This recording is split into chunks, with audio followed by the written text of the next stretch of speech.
Biarlah setiap kita pribadi lepas pribadi dalam kerinduan yang besar untuk memahami, mengerti apa yang menjadi kehendak Tuhan lewat firman-Nya. Sehingga setiap kita dalam kerinduan untuk memahami, mengerti akan firman Tuhan. Saat kita kembali dari tempat ini, kita tidak kembali dalam kesia-siaan. Bapa, kami bersyukur dan berterima kasih untuk kesempatan ini. Kesempatan yang Tuhan anugerahkan bagi kami untuk membaca, merenungkan sebagian dari kebenaran firman-Mu. Roh Kudus menolong setiap kami pribadi lepas pribadi. Biarlah firman Tuhan yang sebentar akan kami baca renungkan tidak berlalu dengan sia-sia. Mari ya Tuhan berfirman bagi kami, sebab kami anak-anak-Mu telah siap untuk mendengarkannya. Dalam nama Tuhan Yesus Kristus, yang adalah Tuhan dan Juru Selamat kami bersyukur dan berdoa. Semua kita yang percaya dan siap diberkati oleh Tuhan, sama-sama kita katakan amin. Silakan duduk. Terima kasih banyak untuk Bapak Gembala, Ibu, dan semua majelis atau pengurus gereja, bahkan semua jemaat yang telah memberikan kesempatan untuk saya share firman Tuhan pada ibadah di Minggu pagi hari ini. Ya, saya percaya bahwa kita semua sudah tahu siapa yang hitam-hitam di depannya. Amin. Iya, puji Tuhan. Ya, kalau Anda tahu nanti padalan yang jelaskan. Ya, firman Tuhan Matius pasal 26.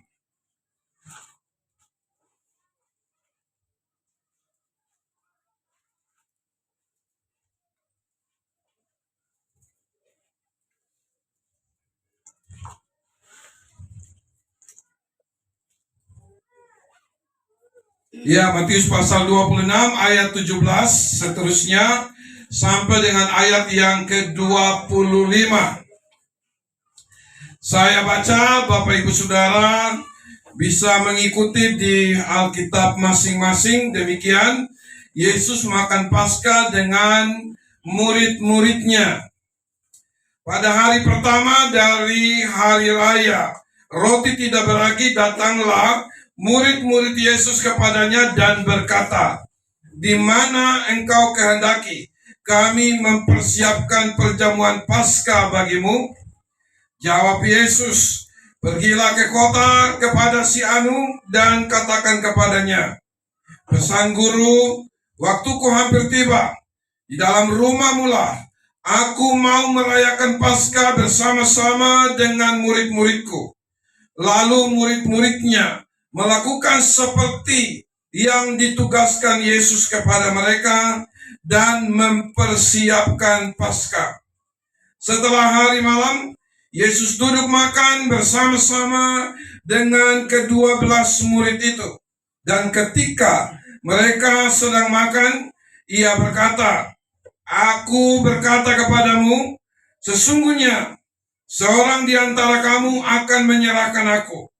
Dan dengan hati yang sangat sedih, berkatalah mereka seorang demi seorang kepadanya, "Bukan aku, ya Tuhan."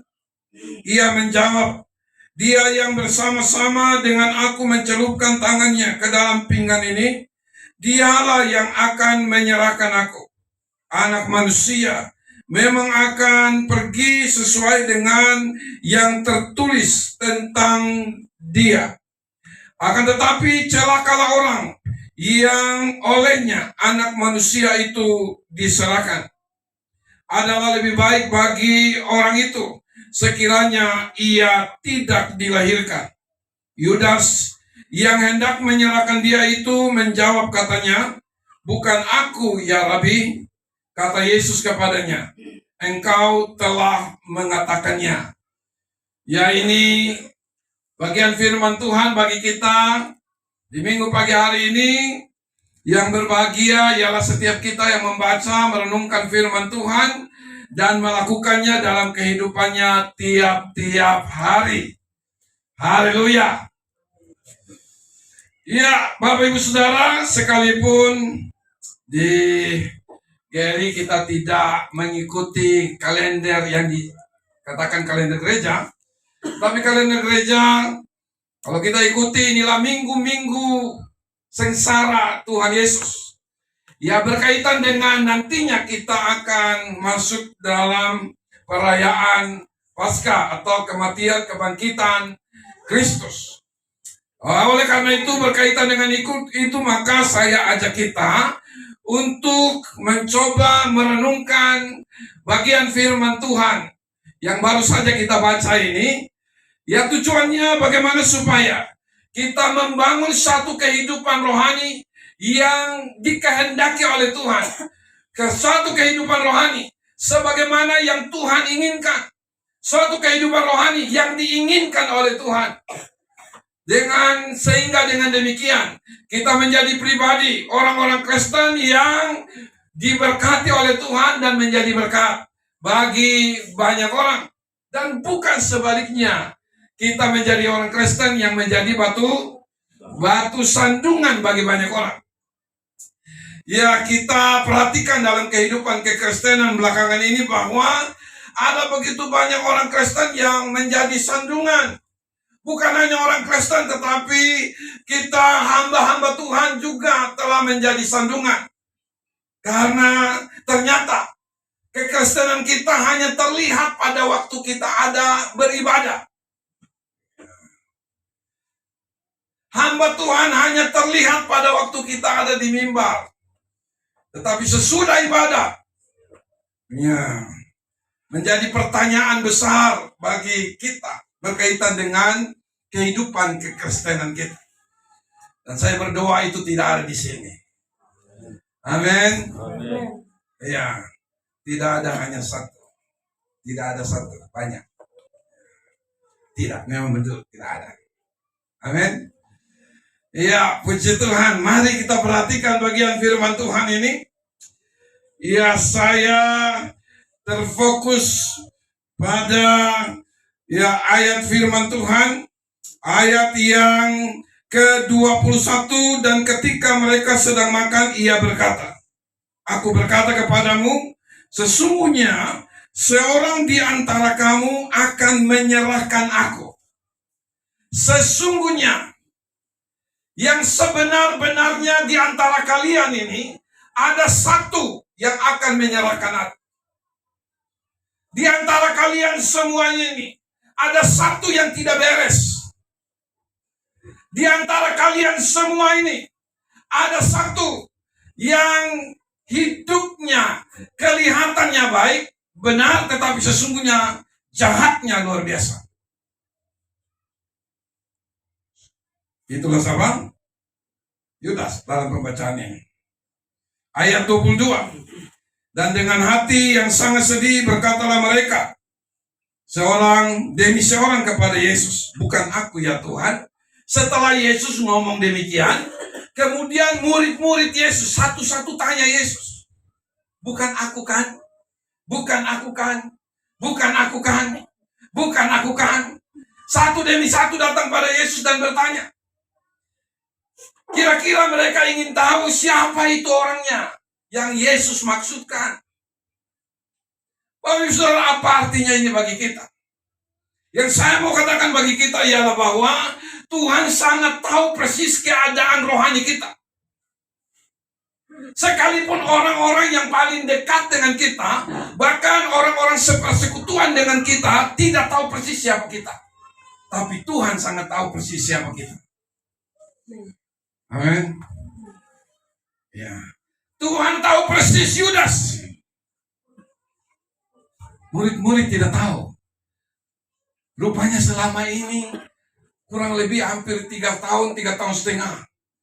Ya, mereka tidak kenal, mereka tidak tahu persis Yudas dengan sepak terjangnya. Berkaitan dengan kebiasaan buruk yang ada dalam persekutuan itu. Kita tahu bersama bahwa Yudas adalah pemegang kas, bendahara di antara 12 murid ini. Lalu apa yang dilakukan Yudas? Rupanya dia punya kebiasaan buruk adalah suka nyolong uang kas. Ya. Pasal berapa ini? Iya, itulah kebiasaan Yudas. Kalau kita baca ayat yang ke-6, ketika Yesus berada di Betania di rumah Simon si Kusta, datanglah seorang perempuan kepadanya membawa sebuah buli-buli pualam berisi minyak wangi yang mahal. Minyak itu dicurahkannya ke atas kepala Yesus yang sedang duduk makan. Melihat itu murid gusar dan berkata, untuk apa pemborosan ini? Yang ngomong ini si Yudas. Untuk apa pemborosan ini? Sebab minyak itu dapat dijual dengan mahal dan uangnya dapat diberikan kepada orang miskin. Perhatikan ayat 10. Tetapi Yesus mengetahui pikiran mereka lalu berkata, mengapa kamu menyusahkan perempuan ini? Sebab ia telah melakukan suatu perbuatan yang baik kepadaku. Karena orang miskin selalu ada padamu, tetapi aku tidak akan selalu bersama-sama kamu. Perhatikan, waktu perempuan ini melakukan ini, bagi Yudas, ini sebuah pemborosan. Dia protes, kenapa minyak ini dibuang-buang begitu saja? Coba, minyak yang mahal ini dijual, hasil penjualannya diberikan kepada orang miskin. Tapi kalau dalam tulisan Yohanes, berkaitan dengan firman Tuhan ini dalam Injil Yohanes dikatakan bahwa Yudas ngomong itu bukan karena dia mengasihi orang miskin, tetapi karena dasar seorang pencuri. Artinya, seandainya usul itu diterima, minyak itu dijual, yang pasti adalah sebagian masuk dalam kantongnya. Tidak semuanya masuk. Itu kebiasaan Yudas. Saudara, murid-murid tidak tahu persis siapa dia. Kita bisa mengatakan bagi Bapak Ibu Saudara, Tuhan sangat tahu, Tuhan sangat mengenal dengan jelas, bahkan sangat jelas siapa kita yang sesungguhnya. Sekalipun orang-orang di sekitar kita tidak tahu persis, sekalipun orang-orang di dalam gereja tidak tahu persis siapa kita, sekalipun pendeta kita tidak tahu persis siapa kita, bahkan kalau dalam hubungan suami istri, mungkin istri tidak tahu dengan pasti apa yang kita perbuat, apa yang kita lakukan. Kalau kita seorang suami, mungkin istri tidak tahu. Kalau kita seorang istri, mungkin suami tidak tahu persis apa kita. Tetapi Tuhan sangat tahu siapa kita yang sesungguhnya. Karena itu tidak ada gunanya kita menyembunyikan. Bapak Ibu Saudara, saya mau katakan bahwa kekristenan dinilai bukan seberapa rajinnya kita beribadah. Yudas selalu ada bersama-sama dalam persekutuan. Kemana Yesus pergi buat mujizat, ada Yudas di situ. Bahkan ini terjadi saat perjamuan. Dia ada di dalam ibadah. Tapi ingat, kekristenan tidak diukur dari seberapa rajinnya kita beribadah. Bahkan tidak diukur dari seberapa rajinnya kita berdoa membaca firman. Ya, seberapa rajinnya kita terlibat dalam pelayanan pekerjaan Tuhan. Tidak diukur dari itu. Sekalipun itu harus. Dan saya dorong supaya kita harus punya itu. Tapi itu bukan menjadi tolak ukur penilaian Tuhan atas kehidupan rohani kita. Kehidupan rohani kita diukur dinilai dari bagaimana kita. Ya, saya pakai istilah sebelum kita ibadah dan sesudah kita ibadah. Bukan pada waktu kita ada di tempat ibadah. Perhatikan sebelum ibadah apa yang dilakukan Yudas. Sebelum perjamuan ini. Ayat 14. Kemudian pergilah dari ke-12 murid itu yang bernama Yudas Iskariot kepada imam yang kepala. Ia berkata, apa yang hendak kamu berikan kepadaku supaya aku menyerahkan dia kepada kamu? Mereka membayar 30. Ya. Sebelum masuk dalam perjamuan. Ya. Lalu sesudah kita ibadah. Oleh karena itu saya katakan tadi, kehidupan kekristenan kita dinilai bukan pada waktu kita ibadah. Tapi sebelum kita ibadah, siapa kita? Dengan apa yang kita perbuat. Bahkan sesudah kita ibadah, siapa kita? Dengan apa yang kita perbuat. Sesudah perjamuan ini, Yudas kemudian mengundurkan diri dari murid-murid dan pergi ketemu tadi ahli-ahli Taurat memang berkaitan dengan melanjutkan kejahatan mereka. Ya. Sebelum masuk dalam perjamuan, melakukan kejahatan. Sebelum beribadah, melakukan kejahatan. Sesudah ibadah, tetap dengan kejahatan yang sama. Ya. Artinya bahwa ibadah yang dia ikuti tidak mengubah hidupnya. Tidak mendatangkan pembaharuan bagi hidupnya. Ibadah yang dia lakukan sekadar ibadah, tapi tidak punya manfaat apa-apa berkaitan dengan kehidupan rohaninya.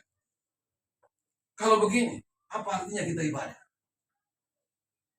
Lebih baik tinggal di rumah nonton bola. Ya, bukan berarti saya ajak kita nonton bola kalau hari Minggu ya. Padahal mencari nonton, bukan itu. Ini penting. Oleh karena itu, saya mau katakan Tuhan tahu siapa kita.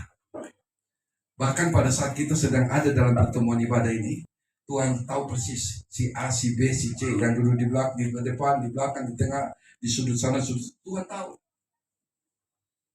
siapa kita yang sesungguhnya. Ya, sebab Dia maha tahu. Ya.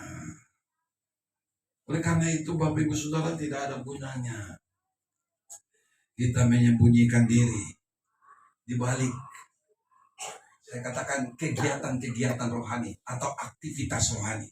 Saya ulangi, tidak ada gunanya kita bersembunyi di balik kegiatan-kegiatan rohani atau aktivitas rohani. Tidak ada gunanya. Karena seringkali orang bersembunyi di balik aktivitas kegiatan-kegiatan rohani. Sehingga pada waktu dia ada di situ, dia hadir di situ, dia melakukan ini dan itu, orang pikir, waduh luar biasa. Ya. Padahal jahatnya minta ampun. Ya. Itulah Yudas. Tuhan tahu siapa kita. Oleh karena itu, ya setiap kita yang sampai saat ini belum berubah. Mau sampai kapan kita berubah? Ya. Saya ulangi. Oleh karena itu, mau sampai kapan? Inilah waktu Tuhan untuk kita. Amin. Waktu Tuhan untuk kita. Saya tiba-tiba ingat Yosua pasal 7. Menarik. Sebelum taklukan Yeriko pasal 6, ya, Tuhan sudah berfirman. Ada aturan. Nanti kalau ini saya pakai bahasa saya, bahasa saya. Nanti kalau menang, ada barang-barang yang harus dimusnahkan, tidak boleh diambil. Ya, ada yang harus dimasukkan dalam bait, tidak boleh diambil. Ada yang dimusnahkan, ada yang harus dimasukkan juga. Tapi rupanya ada satu orang yang nakal. Ya. Waktu taklukan Yeriko, kemudian dia ambil, dia curi. Ya, karena perbuatannya ini, bangsa Israel mengalami keadaan yang sangat menyedihkan. Ya.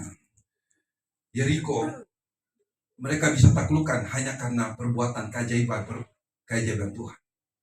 Karena secara logika sulit untuk bisa tembus tembok yang setebal itu, tidak mungkin. Tapi hanya karena Tuhan. Tembok itu runtuh. Ya. Tetapi kemudian pasal yang berikutnya, ya pasal, ya kalau kita baca pasal 6, waktu berhadapan dengan Ai, kota yang sangat kecil, mereka lari tunggang langgang. Kenapa? Karena dosa masuk. Lalu kemudian cari tahu siapa pelakunya. Ketemulah satu orang yang namanya Akan. Yang menjadi menarik, waktu ditanya, lalu dia dengan jujur mengaku. Ayat 21, Yosua pasal 7, perhatikan pengakuannya. Aku melihat di antara barang-barang jarahan itu jubah yang indah, buatan Sinear, dan 200 sikal perak dan sebatang emas yang 50 sikal beratnya. Aku mengingininya, maka kuambil. Semuanya itu disembunyikan di dalam kemahku, di dalam tanah, dan perak itu dibawa sekali. Aku melihat, ya, urutannya ini mirip di Kejadian pasal 3. Berkaitan dengan ya Hawa waktu lihat, tertarik, ambil buah yang sebenarnya sudah dilarang oleh Tuhan. Urutannya mirip. Ya, lihat, mengingini, lalu mengambil. Tapi perhatikan Perhatikan dikatakan semuanya itu disembunyikan di dalam kemahku, dalam tanah, dan perak itu dibawa sekarang. Kira-kira dapat digambarkan begini. Saya mungkin pernah ngomong, tapi saya ingin ulang. Kira-kira barang curian itu bahasa hari-hari saya. Barang curian itu dibawa pulang ke rumah. Sampai di rumahnya tehel ini dicungkil. Tehel ini dicungkil. Lalu barang-barang curian itu dimasukkan ke dalamnya. Baru tehel ini ditutup lagi rapat. Ya. Dan tidak seorang pun tahu, termasuk Yosua sebagai pemimpin, tidak tahu apa yang dilakukan oleh Akan. Tidak ada seorang pun tahu. Tetapi saya mau berkata, pada saat kita melakukan sesuatu yang tidak ada seorang pun tahu, mata Tuhan terlalu tajam untuk memperhatikan dan melihat apa yang kita buat di tempat-tempat tersembunyi. Ya. Tidak ada seorang pun tahu, termasuk Yosua. Saya mau berkata, mata Tuhan terlalu tajam untuk melihat dan memperhatikan apa yang kita buat di tempat-tempat yang tersembunyi. Di mana di tempat itu tidak ada istri kita yang lihat. Di mana di tempat itu tidak ada suami kita yang lihat. Di mana di tempat itu orang tua kita tidak lihat apa yang kita perbuat. Di mana tempat itu tidak ada pimpinan kita yang lihat apa yang kita buat. Tapi mata Tuhan terlalu tajam untuk melihat apa yang kita buat di tempat-tempat yang tersembunyi. Termasuk apa yang dilakukan oleh Yudas. Tuhan sangat tahu. Bahkan pada waktu dia ngomong, kenapa terjadi pemborosan ini? Kelihatannya rohani. Tapi Tuhan tahu hati yang jahat. Kadang kita kelihatan rohani waktu ngomong, waktu bicara. Waktu dia bicara, waktu dia ngomong, kelihatan rohani sekali. Puji Tuhan, haleluya, Tuhan dahsyat luar biasa. Wah, kalau dia sudah berdiri, dia sudah ngomong, wih, hebat. Tapi faktanya jahat luar biasa. Itulah Yudas. Tuhan tahu.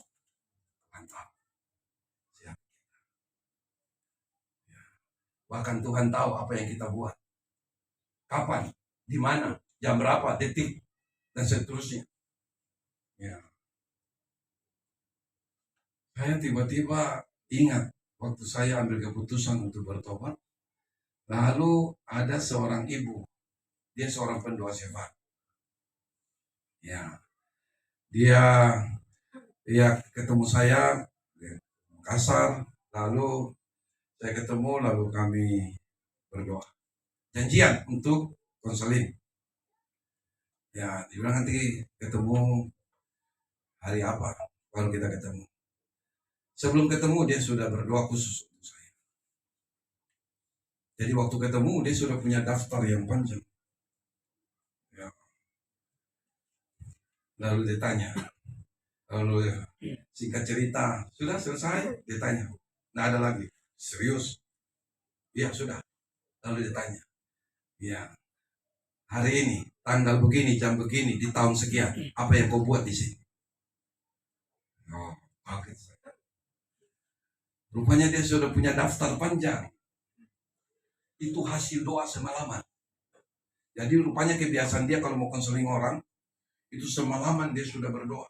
Minta petunjuk Tuhan berkaitan dengan pribadi yang akan dia doakan. Tuhan singkapkan semuanya. Oleh karena itu berhadapan dengan dia tidak ada gunanya kita tutup-tutupi. Ya, saya ketemu orangnya. Lalu kemudian saya sempat tinggal ya semalaman di rumahnya, kami berdoa. Tiduran doa, saya usia 20-an tahun. Ya, dia usia 40-an, 50-an. Itu orangnya merayap berdoa. Saya sudah capek, saya sudah berdiri, dia tinggal tiarap terus, tidak bangun-bangun. Akhirnya saya nonton dia berdoa.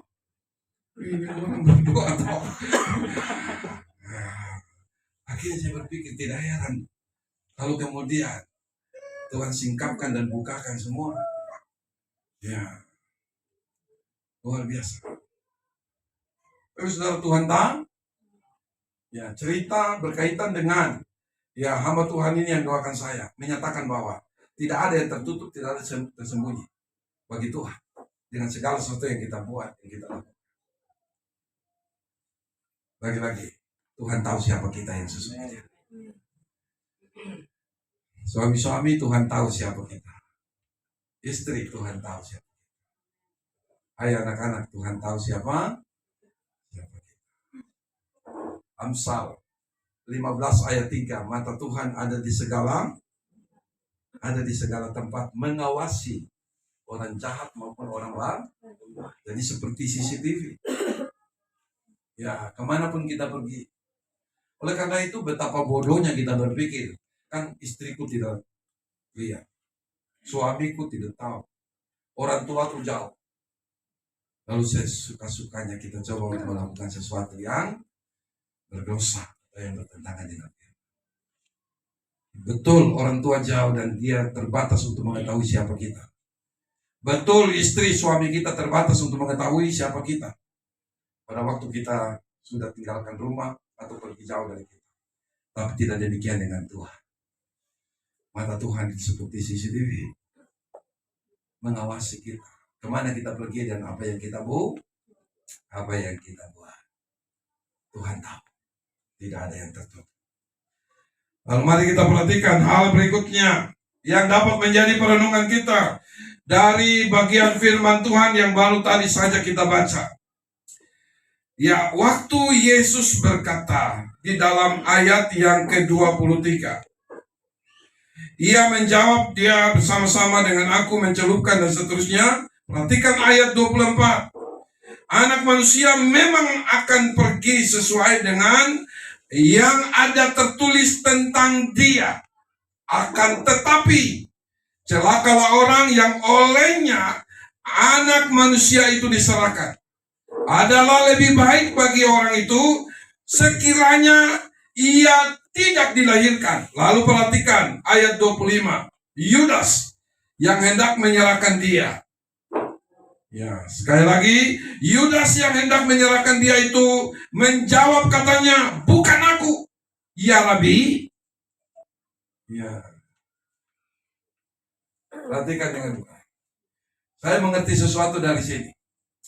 Kesempatan selalu Tuhan berikan bagi kita untuk berubah. Tapi seringkali kita tidak menggunakan kesempatan itu dengan baik. Waktu Yesus katakan bahwa memang saya akan mati, tetapi celakalah dia yang karena dia saya mati. Sebenarnya itulah kesempatan terbaik yang Yudas harus ambil dengan berkata, sayalah orangnya yang kamu maksud.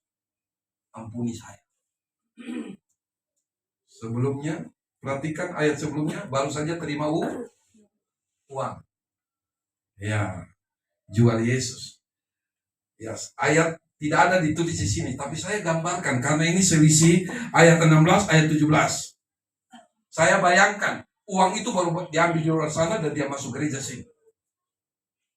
Uang itu seandainya masih ada di kantongnya. Belum sempat bawa pulang ke rumah untuk taruh itu uang. Ya. Tapi bisa-bisanya dia jawab, dia tanya Yesus, siapa dia itu orang? Bukan saya kan? Padahal so dia ini. Harusnya dia bilang saya. Tuhan ampuni saya. Sayalah orangnya yang kamu maksudkan. Saya minta ampun. Saya bertobat. Ini uang masih ada di kantong saya. Saya mau pergi kembalikan kepada imam-imam kepala.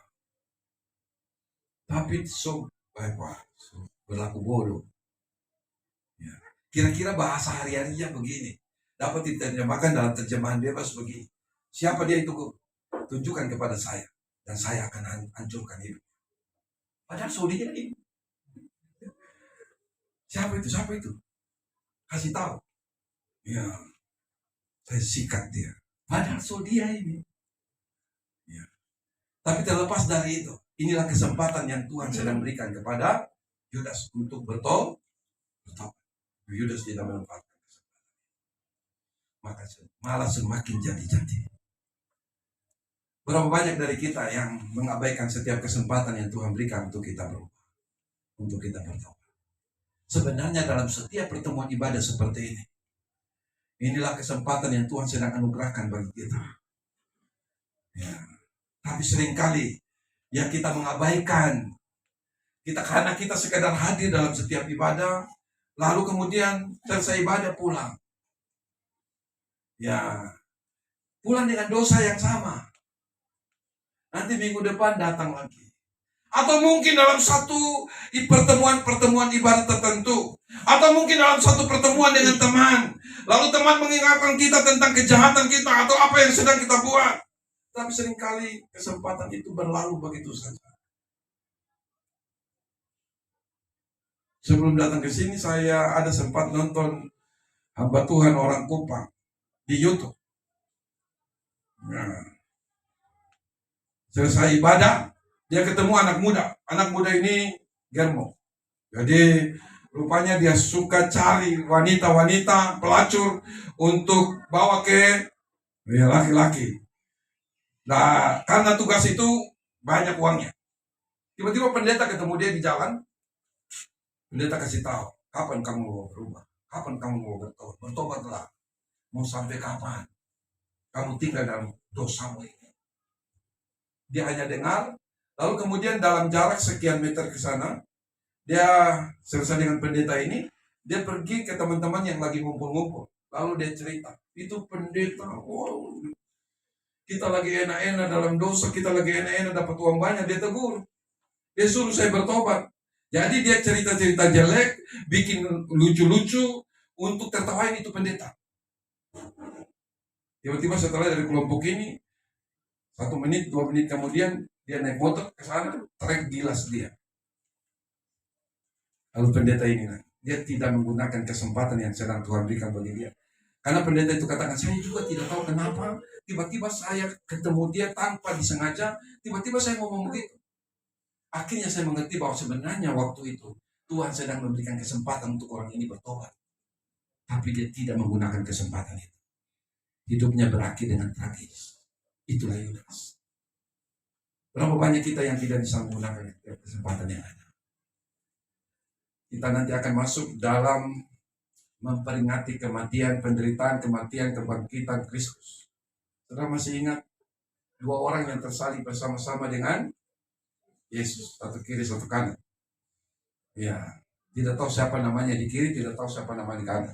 Tidak ada namanya. Yang pasti bukan Pak Carlos. Ya, pasti bukan. Ya, apalagi Pak Darlan, bukan. Karena belum lahir.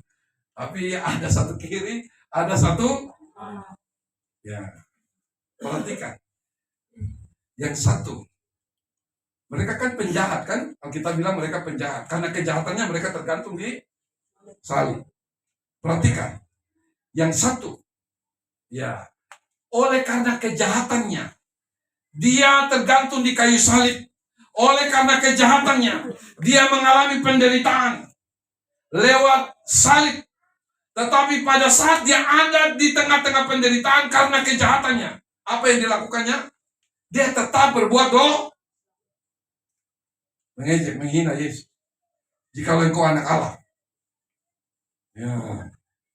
Jadi sudah menderita karena dosa, tetapi tetap berbuat dosa. Di tengah-tengah penderitaan yang dia alami karena dosa, tetap buat dosa.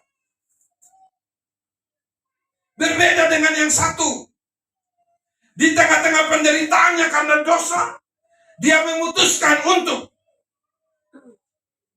apa? Bertobat. Ya. Yang satu tidak tahu menggunakan kesempatan itu. Saya berapa kali melayani di penjara narkoba. Lalu biasanya selesai pelayanan, biasa saya tanya, masih pakai? Masih Pak. Masih pakai? Masih Pak. Malah lebih galak. Oh kesempatan, karena sudah sering saya tanya begitu masih pakai kesempatan saya singgung di khotbah. Saya bilang bodoh kau. Ya. Sudah masuk penjara karena obat, di dalam penjara tetap obat. Bukannya bertobat dalam penjara, karena kamu masuk sini karena obat. Sudah dalam penjara karena obat, tetap pakai obat. Di dalam penjara, bukannya bertobat, masih tetap obat. Kira-kira begitu gambarannya. Seperti salah satu di atas kayu salib. Sudah menderita karena kejahatannya, bukannya bertobat, Di tengah-tengah penderitaannya karena kejahatannya tetap berbuat dosa. Bahkan sampai mati dalam dosa. Yang satu tidak. Satu ambil keputusan untuk bertobat. Yesus katakan hari ini juga engkau bersama-sama dengan aku dalam Firdaus. Luar biasa. Artinya apa? Tidak ada istilah terlambat kalau kita mau berubah. Kalau kita mau bertobat. Ya. Lebih baik sekarang daripada mati dalam dosa. Halo? Ya. Mau sampai kapan? Tapi saya percaya di sini semua baik-baik. Iya, karena saya lihat gembalanya. Tapi kalau belum, habis ibadah ini harus selesaikan. Mau tunggu kapan? Ya, mau tunggu di gilas mobil. Kan tidak harus kan? Kadang-kadang tunggu kaki satu sudah patah baru Pak Pendeta tolong berdoa. Saya mau bertobat, saya mau melayani. Ya, info sudah ada di tangan. Tolong panggil pendeta. Dulu panggil lari. Ya. Ini info sudah di tangan baru tolong. Pak Pendeta, Padanan mana? Padanan tolong dong.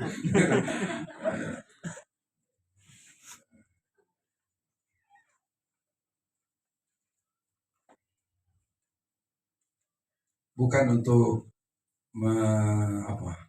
menjelekan, tapi ada kisah menarik. Tahu Bruli penyanyi Ambon itu, Bruli Beso 5, Bruli 53, yang suara bagus itu. Karena saking bagusnya suara, itu keluarga kami juga sebenarnya, keluarga dari mama saya. Tapi orang sombong minta, karena bagusnya suara, dikenal di mana-mana. Tapi kemudian ada yang Manuhutu yang duluan bertobat. Tahu ada yang almarhum yang baru saja meninggal, penyanyi itu. Waktu adik katakan mau sampai kapan? Ayo kita melayani Tuhan sama-sama. Apa jawab bro? Dosa masih enak.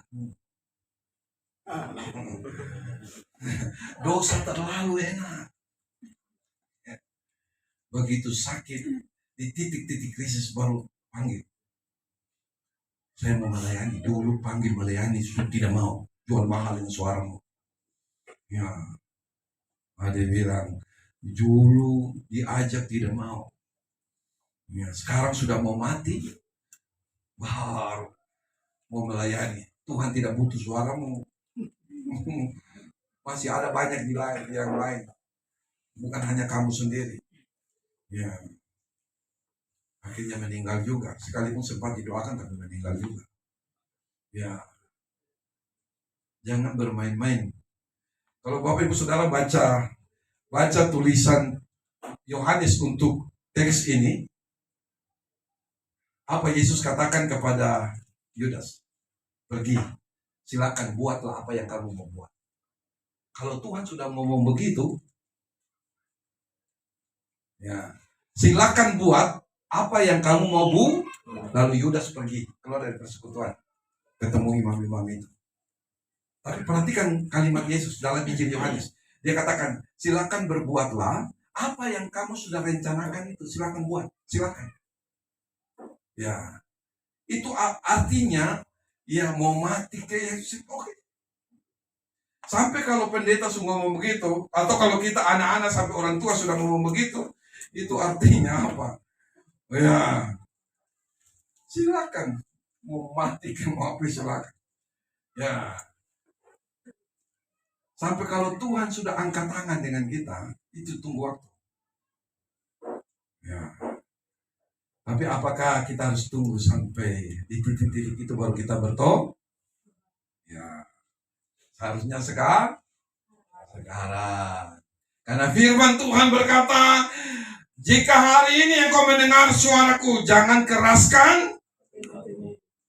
Ya. Ayat itu dibaca pada besok hari ini. Pada minggu depan ayat itu dibaca hari ini. Artinya bahwa setiap hari, setiap kesempatan Tuhan anugerahkan bagi kita. Untuk berubah, untuk mau bertobat. Tapi persoalannya, kita yang seringkali tidak bisa menggunakan kesempatan itu dengan baik.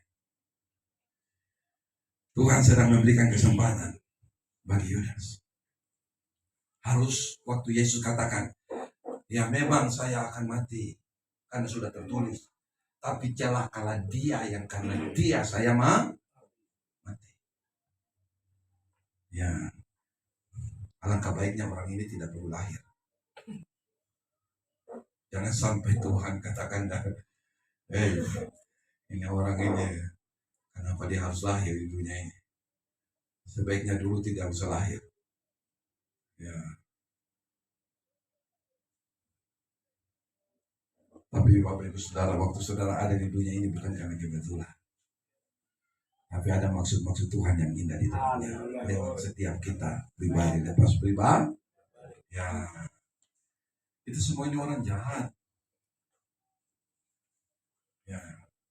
Cuma ada orang jahat yang tahu menggunakan kesempatan yang Tuhan berikan untuk berubah. Ada orang jahat yang memilih untuk tetap tinggal dalam kejahatan. Kita ini semua orang berdosa.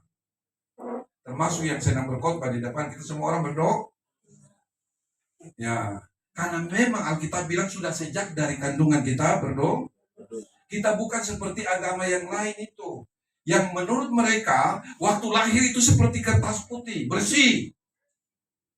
Nanti waktu kita hidup baru ada coretan-coretan. Ya, kita tidak. Sejak dari kandungan kita sudah orang berdosa. Artinya bahwa kita disebut orang berdosa bukan hanya karena kita berbuat dosa, tetapi memang kita sudah terlahir sebagai orang berdosa. Karena itu tidak ada seorang pun yang tidak membutuhkan Tuhan untuk menyelesaikan dosanya. Karena itu tidak ada seorang pun yang tidak harus bertobat, yang tidak harus dilahirkan kembali. Karena Yesus katakan, jikalau kamu tidak dilahirkan kembali, kamu tidak akan melihat masuk dalam kerajaan. Kenapa kita harus dilahirkan kembali? Karena memang kita ini orang berdosa.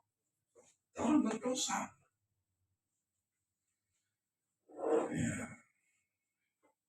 Sampai jam 3 ini Pak. Jam 5? Oh, haleluya. Oh, biasa. Ya. Harusnya Bapak Ibu Saudara lebih semangat dari saya. Saya belum tidur ini. Ya. Pulang jam 12, mau tidur, tidak bisa tidur. Akhirnya bikin video. Baru mau tidur, ada jemaat yang mau antar ke bandara, teriak di depan pintu. Kita janji jam 3, dia datang jam 2. Aduh, saya baru mau tidur nih, sudah di depan pintu. Saya, aduh ini kan. Tapi ya sudah, ya, bangun. Ya. Saya belum tidur nih. Berdoa supaya saya tidak tidur di depan. Iya, bertobat. Mau sampai kapan? Ya. Yang menarik Bapak Ibu Saudara, kalau kita perhatikan, rupanya Yudas ini sudah sejak awal waktu dipilih, Tuhan sudah tahu siapa dia. Ya. Yohanes pasal 6 ayat 70.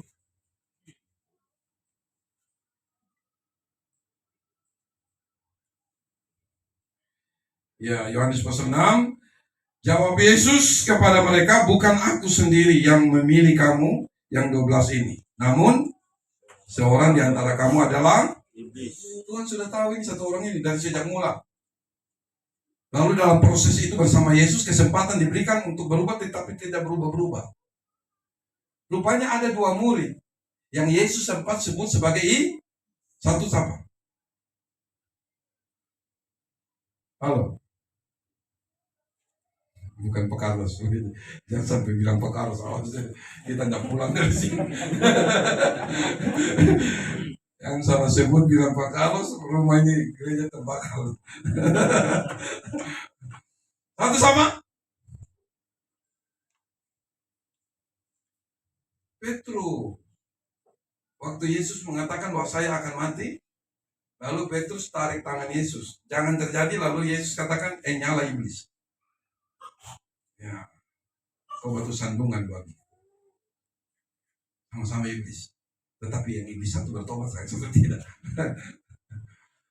Ya. Sebenarnya tidak ada dosa yang tidak bisa Tuhan selesaikan. Tergantung bagaimana kita meresponi untuk mau berubah atau mau bertobat.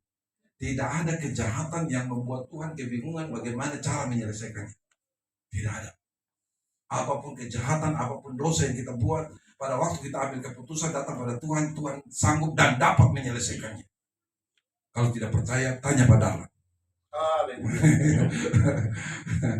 Ya, karena kalau tanya saya belum seberapa kejahatannya pada Allah. Masa lalu maksudnya.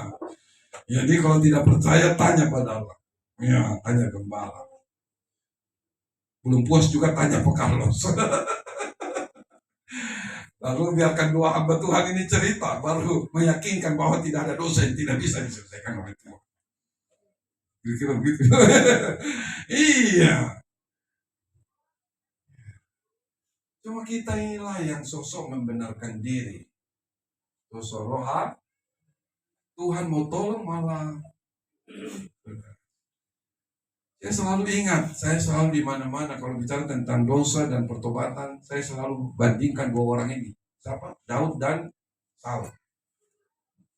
Apa sih yang dibuat oleh Saul?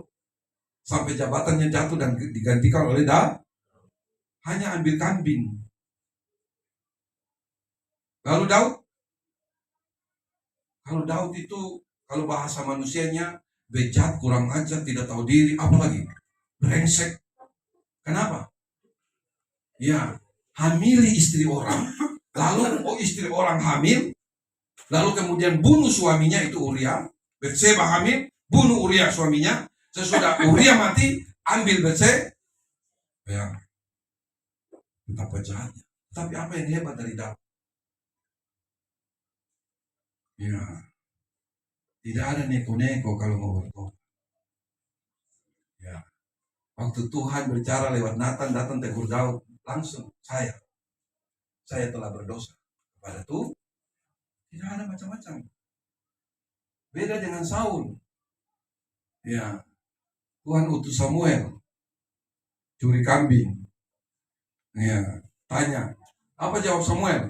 Enggak, itu saya ambil untuk diserahkan kepada Tuhan, dipersembahkan kepada. Bayangkan, rohani sekali kan jawabnya. Saya ambil untuk dipersembahkan kepada Tuhan. Wih, hebat sekali. Ya. Itu sama dengan main judi, hasil judinya bawa perpuluhan, kira-kira begitu. Ya, ya. Saya pelayanan di pedalaman Kalimantan. Tegur orang main judi, lalu bilang, Bapak Pendeta tolong doakan. Saya bangun gereja.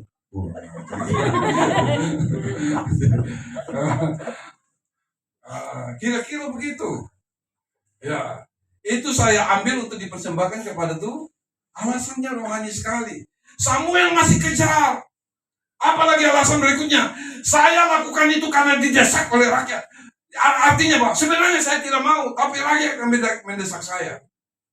Masih terus dikejar oleh Samuel supaya sadar, insaf dan bertobat. Berulang-ulang. Akhir ceritanya, dia katakan, ya saya telah berdosa. Tapi ingat, saya raja. Artinya mau bertobat masih tuntut hormat. Saya ini raja loh. Hargailah saya, hormatilah saya. Ya.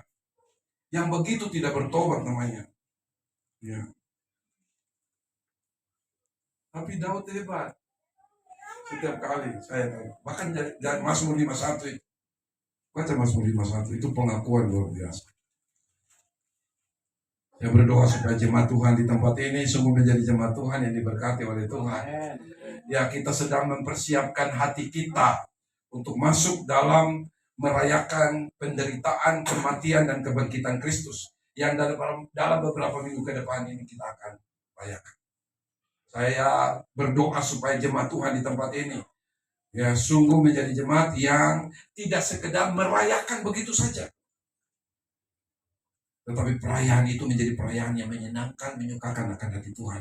Karena orang-orang yang merayakan itu adalah orang-orang yang merayakannya dengan hati yang Amin. Saya ulangi. Sebenarnya masih ada 10 poin lagi cuma ya lanjut. Iya. Yang sisanya singkat-singkat. Paskah itu harus dipersiapkan. Murid-murid datang tanya Yesus. Ya. Hah? Di mana engkau kehendaki kami mempersiapkan perjamuan Paskah begitu. Paskah itu perlu dipersiapkan. Ya. Dan seterusnya. Nanti itu dalam pertemuan berikutnya. Tapi poinnya hari ini, ingat Tuhan tahu siapa kita. Amin. Ya. Dan pada saat yang sama, kesempatan Tuhan masih berikan terus untuk kita sampai hari ini. Kesempatan untuk apa? Kesempatan untuk bertobat. Kesempatan untuk bertobat. Dan dalam pertobatan itu sebenarnya hanya dibutuhkan keberanian dan kejujuran. Tidak ada yang lain.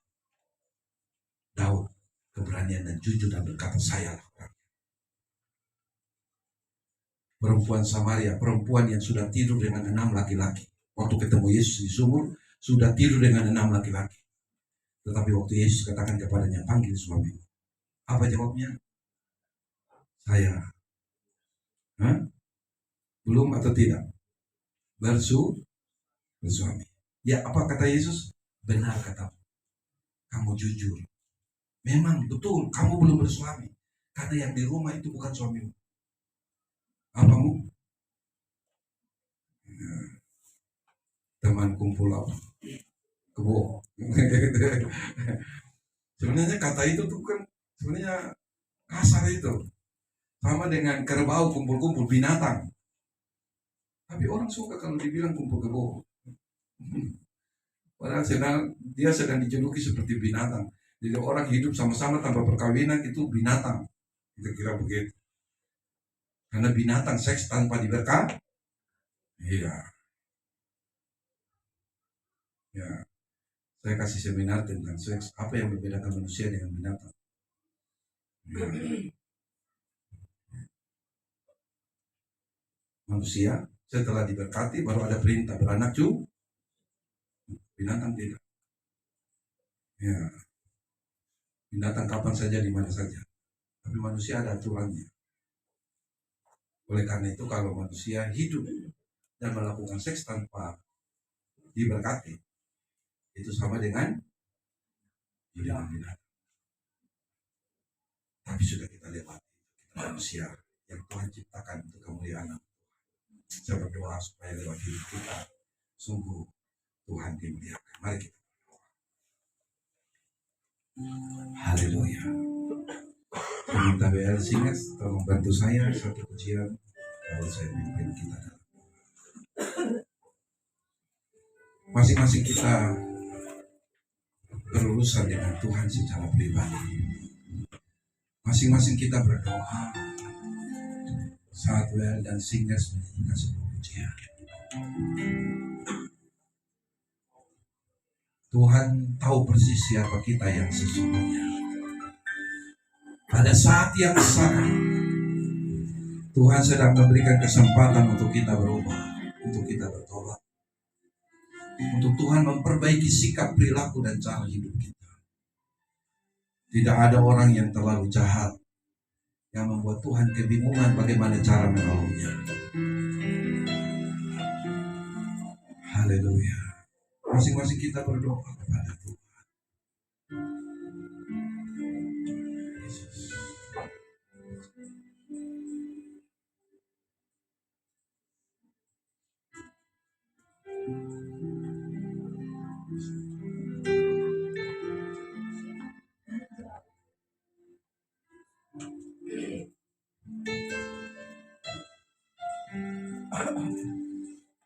Ya, kita menggunakan kesempatan ini dengan baik.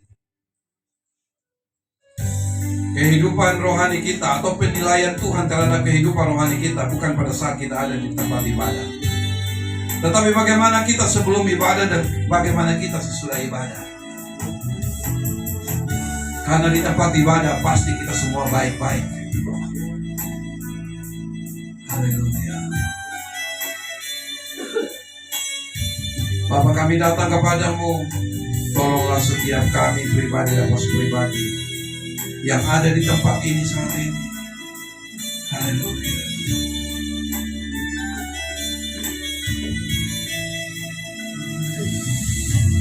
Di saat ku berbeban berat, Masing-masing kita berdoa kepada Tuhan sambil WL dan Singers menyanyikan pujian ini.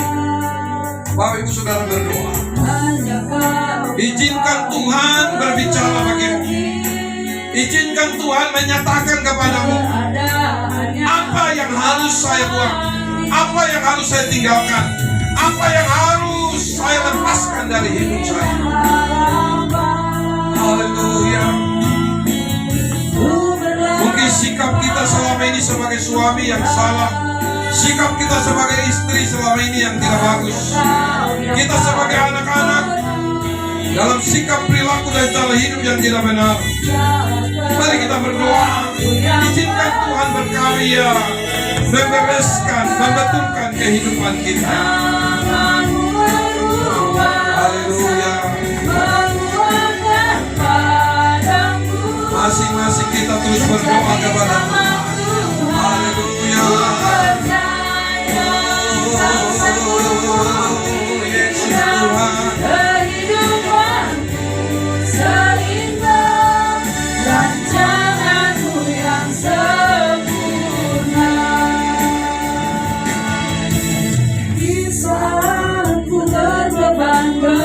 Ya Tuhan, tolonglah setiap jemaat-Mu yang ada di tempat ini. Hanya Kau yang paling peduli keadaan yang Ku alami. Tuhan sangat peduli berkaitan dengan keadaan hidup kita. Saat ku hilang harapan, Haleluya. ku berlari padamu Tuhan. Mari berbaliklah kepada Tuhan, Hanya Kau yang paling mengerti sebab hanya Tuhan yang paling mengerti keadaan kita. jalan keluarku yang Tuhan tahu apa yang harus kita lakukan. Haleluya. Tangan-Mu berkuasa mengubahkan padangku menjadi taman Tuhan. Ku percaya Kau sanggup pulihkan kehidupanku sehingga rancangan-Mu yang sempurna seperti tangan berkuasa Tangan-Mu Tuhan yang berkuasa. mengubahkan padangku Haleluya. menjadi taman Tuhan. Ku percaya Kau sanggup pulihkan kehidupanku sehingga rancangan-Mu yang sempurna. Rancangan-Mu yang sempurna. Mari Bapak Ibu Saudara, masing-masing kita berurusan dengan Tuhan. Ini bukan saatnya untuk kita melihat orang di kiri kanan kita, muka belakang kita. Ini bukan saatnya untuk kita menilai orang lain.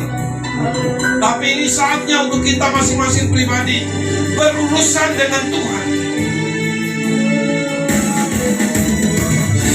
Bapa, hamba berdoa di dalam nama Yesus. Biarlah Tuhan Engkau hadir dan berkarya atas hidup masing-masing kami. Jamah setiap kami Tuhan. Jangan biarkan kami keluar dari rumah-Mu yang kudus ini. Jangan biarkan kami pulang dari tempat ini tanpa mengalami sesuatu dari Engkau. Hanya Engkau satu-satunya pribadi yang sanggup dan dapat menolong kami. Jangan biarkan kami seperti Yudas yang menutup kesempatan Tuhan berkarya membaharui hidupnya. Tuhan, inilah kami. Jemaat Tuhan tahu siapa kamu.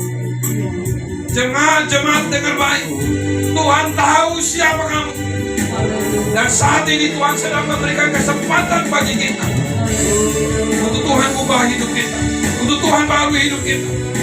Karena itu masing-masing kita berdoa. Berdoa di tempat dudukmu, berdoa dengan sungguh. Minta belas kasihan Tuhan. Sebab hanya Tuhan yang sanggup dan mampu dapat menolong kita. Haleluya. Yesus.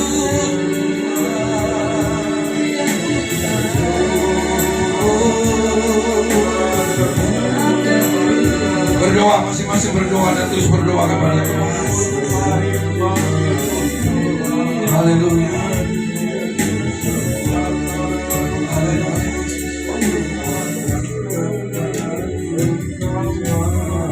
Bapak Ibu Saudara yang dikasih dalam Tuhan Yesus, dengan penuh kasih, sebelum saya tutup doa firman Tuhan ini dalam doa, dari tempat duduk saja, saudara yang mau meresponi firman Tuhan dan mau Tuhan urus hidupmu untuk menjadikan engkau lebih baik, karena engkau sadar bahwa ada yang perlu Tuhan urus dari hidupmu.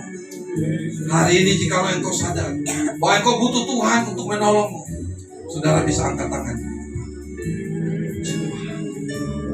Puji Tuhan. Puji Tuhan. Saudara yang lain, saudara tidak lebih baik dari yang mereka yang angkat tangan. Kita semua sama.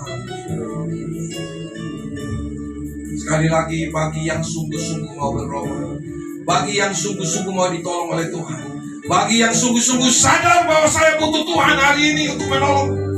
Karena kalau Tuhan tidak menolongku, saya akan cilaka, saya hancur sebagaimana yang dialami oleh Yudas. Maka saat ini dalam nama Yesus, buat saudara yang serius dan sungguh-sungguh mau ditolong Tuhan, mau berurusan dengan Tuhan, sekali lagi angkat tangan. Yes. Tangan tinggi-tinggi. Haleluya. Saudara tidak perlu malu dengan melihat kiri kanan muka belakang, karena belum tentu orang itu lebih baik dari saudara. Haleluya. Haleluya. Jesus. Jesus. Yesus Kristus, Engkaulah penolong kami. Engkau telah datang ke dalam dunia ini menderita, mati, tersalib untuk dosa-dosa kami. Dan Engkau sendiri telah berkata, sudah selesai. Apa yang Engkau kerjakan di kayu salib sempurna bagi kami dalam proses penyelesaian dosa. Dan saat ini anak-anakmu mengambil keputusan karena mereka sangat memerlukan dan membutuhkan Engkau, Yesus, untuk menolong mereka. Tolonglah setiap mereka. Saya terbatas untuk menolong mereka, tetapi Engkau Tuhan tidak terbatas untuk menolong mereka. Mereka yang telah mengambil keputusan dan mengangkat tangan, menyatakan bahwa mereka siap ditolong dan mau ditolong Tuhan. Hari ini dalam nama Yesus, hamba berdoa mujizat Tuhan terjadi. Mujizat Tuhan terjadi. Mujizat Tuhan terjadi. Keajaiban Tuhan terjadi. Pembaharuan dari Tuhan terjadi. Kelepasan terjadi. Pengampunan terjadi dalam nama Yesus. Haleluya. Yesus. Yesus.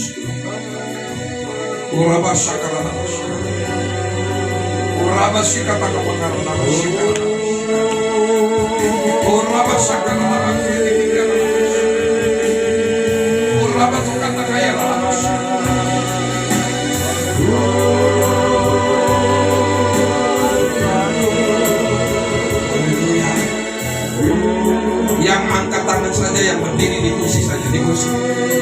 Sebagai tanda respon, Tuhan mau lihat hatimu yang serius. Tuhan mau lihat hatimu yang sungguh-sungguh. Di tempat duduk saja, bangkit berdiri, bangkit berdiri. Kami akan berdoa bagimu dalam nama Yesus. Haleluya. Yesus. Yesus Tuhan. Bapa, dalam nama Yesus, Engkau melihat tiap pribadi lepas pribadi. Oh, mereka membutuhkan Engkau Tuhan. Haleluya. Kami datang padamu. Dengar firman Tuhan berkata, jika engkau mengaku dosa, Allah itu setia dan adil, maka Dia akan mengampuni segala pelanggaran, kesalahan, dan dosa. Artinya, dosa hanya bisa terselesaikan pada saat ada pengakuan. Oleh karena itu, dari kursi tempat duduk kita masing-masing di mana engkau berdiri, apa yang engkau sedang rindukan Tuhan selesaikan berkaitan dengan hal tertentu yang adalah merupakan kelemahan, kesalahan, dosa, atau apa saja. Sebut dalam doamu. Tidak usah panjang-panjang. Tuhan, umpamanya, Tuhan, saya telah bersinah, saya minta ampun. Tuhan, saya mencuri, saya mengaku. Tuhan, saya minta ampun. Dan seterusnya, dan seterusnya. Dari hatimu yang paling dalam. Tuhan, sebagai suami saya tidak benar. Saya telah melakukan ini dan itu. Sebut bagi Tuhan. Istri, anak-anak, ngaku sama Tuhan. Hanya pengakuanlah yang menyelesaikan dosa itu. Oleh karena itu, sebut kepada Tuhan. Tuhan, saya telah buat ini dan itu. Saya minta ampun, saya minta ampun. Haleluya.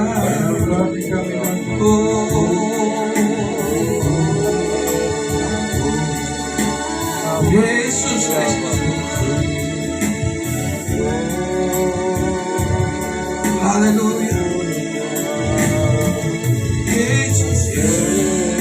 Berdoa terus, berdoa. Tuhan, setiap mereka dengan pengakuannya, setiap mereka dengan doa-doanya, hari ini saya klaim firman-Mu.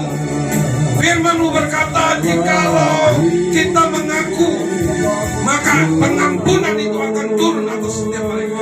Oleh karena itu Tuhan, hamba minta kepadamu, jamah setiap mereka, jamah dalam nama Yesus. Lepaskan, merdekakan setiap mereka berkaitan dengan apa yang telah mereka minta kepadamu. Doa-doa mereka, Tuhan, yang takkan kehendak dan kuasa-Mu, lepaskan dalam nama Yesus. Haleluya.